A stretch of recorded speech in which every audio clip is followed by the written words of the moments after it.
নমস্কার। শতরূপের সারদা।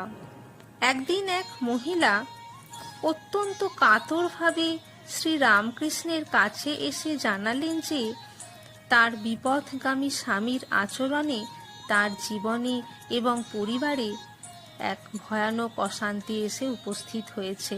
তিনি শ্রীরামকৃষ্ণের কাছে আকুতি জানালেন যে যদি শ্রীরামকৃষ্ণ দয়া করে কোনো দৈব ঔষধ তাকে দেন তাহলে তিনি এই বিপদে রক্ষা পান।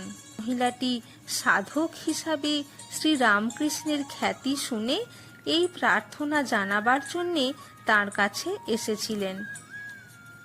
শ্রীরামকৃষ্ণ সব শুনে মহিলাটিকে বললেন, সেখানে নহবতে এক স্ত্রীলোক আছেন, তাকে তুমি সব খুলে বললে তিনি ঠিক ঠিক ওষুধ দেবেন। তার এসব মহৌষধি জানা আছে।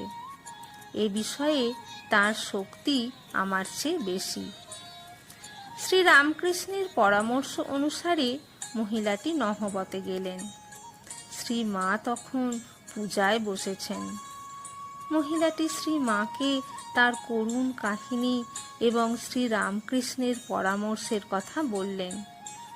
সব শুনে শ্রীমা বুঝলেন যে শ্রীরামকৃষ্ণ মজা করছেন।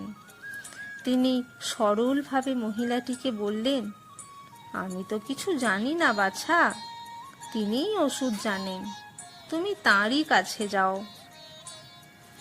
মহিলাটি শ্রীরামকৃষ্ণের কাছে গেলেন।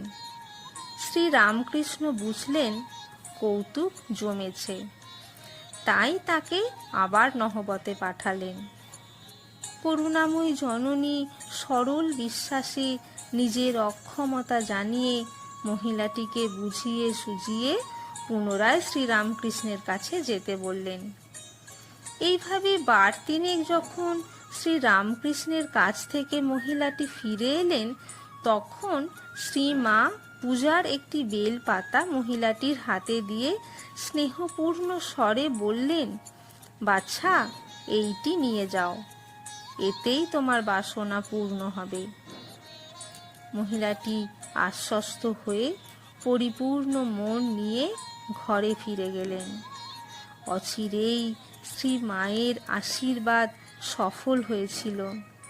মহিলাটি বিপথগামী স্বামীর শুধু যে চরিত্র সংশোধিত হয়েছিল তাই নয়, তিনি শ্রীরামকৃষ্ণের পার্ষদবৃন্দের অন্তর্ভুক্ত হয়েছিলেন। নমস্কার।